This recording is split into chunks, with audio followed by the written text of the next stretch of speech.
The following story is a little bit different type of story than we're used to reading. Normally, we read tales of romance scammers online. Most of them end up not being the person in the photo, etc. This story is actually of a woman who met a man online, met him in person, and moved in with him.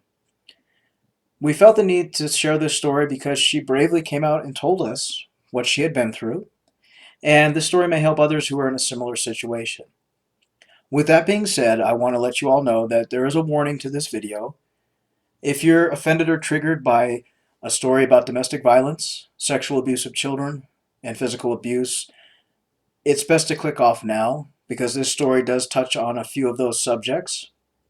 We have lots of other videos, if this offends you, that you could watch that don't include these type of subjects. However, we felt the need to share this lady's story as it is very touching, and it is very important for others to understand that sometimes online we don't always meet romance scammers. Sometimes we meet people in person that are far worse. And this is her story. I was online and innocently stumbled upon a chat called Powwow, which I think is now defunct. I had made several women friends there, one of whom introduced me to a guy who also raised parrots, like me. He and I chatted a lot, very innocently. He then introduced me to his friend. He and I became close, chatted every day. He said, and his friend confirmed, that he owned his own store. And he did. He built and repaired computers. Financially stable.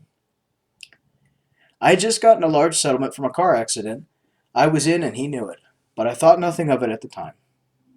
Finally, I made the biggest mistake of my life and agreed to meet him in person. He relentlessly brainwashed me, with what I now see were all 100% red flags, into leaving my family, my home, my friends, my job, and divorcing my husband to be with him in another state. I divorced. We married.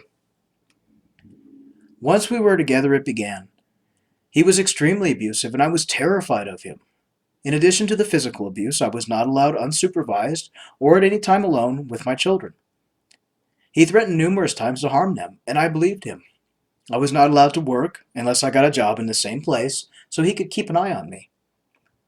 I was not allowed unsupervised telephone conversations from home or from work with my children, my sister, or my mom, which made them think I didn't care about them.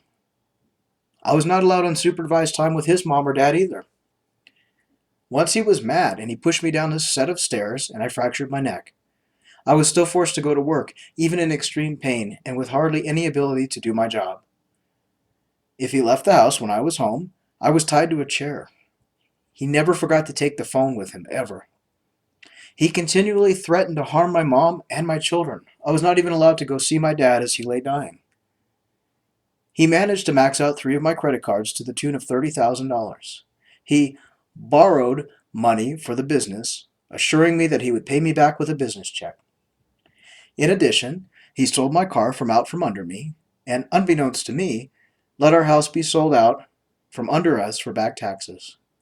I only found out about the house had been sold when the new owner called me at work asking me when we would be moving out. I was forced to work around the clock shifts when our shifts were different so he could keep watch over me. I was never allowed access to any of my own money from work or my settlement, not even allowed to buy personal items. I was not allowed to get glasses, and I'm now partially blind. I was literally so scared to even just go take a shower. I can't even remember how many times I went to work with black eyes or in severe pain. You wouldn't know what it's like unless you've lived through it. You were totally trapped like a rat in a cage. Because we had lost the house, we had nowhere to go, so we moved again. And that's when I discovered a ton, literally thousands upon thousands of pornographic videos and pictures of grown men in sexually explicit activities with children, some as young as I would say 2 or 3 years old, on his computer. I discovered that all along, all this time online, he had been luring children and sharing all this stuff with his friends. It made me so violently sick seeing these videos and pictures, etc., that I literally threw up right there on the living room floor.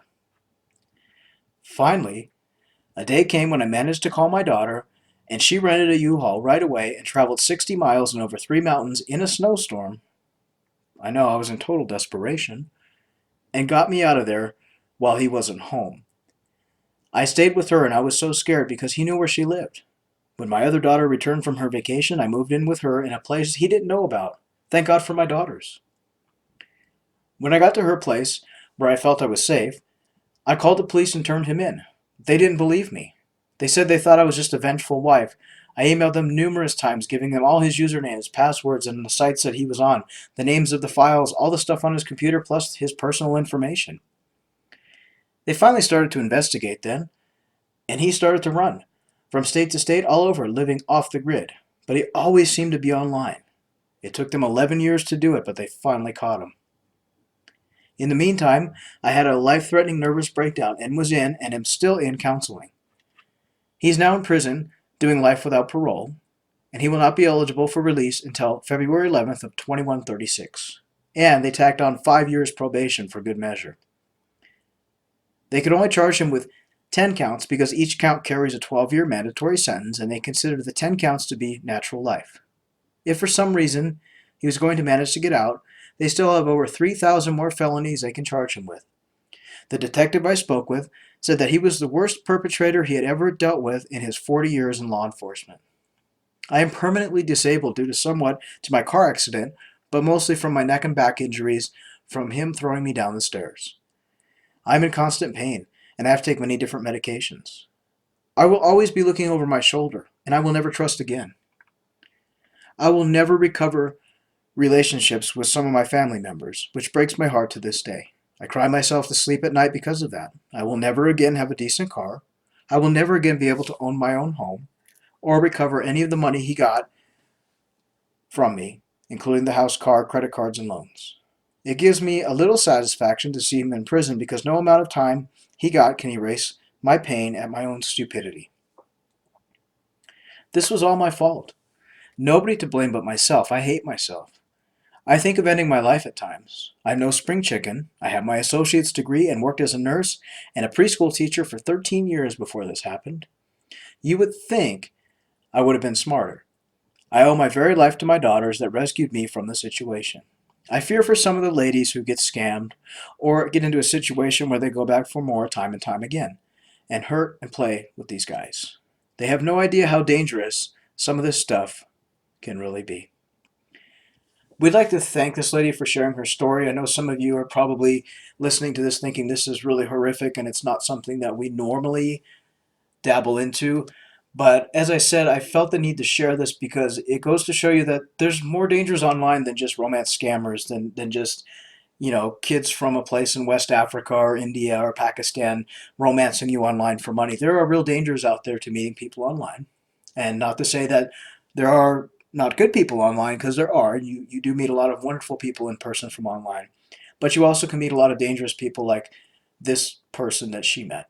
So we'd like to thank her for sharing her story. And as always, be safe online. Look for the red flags. And when in doubt, block that person or leave the situation.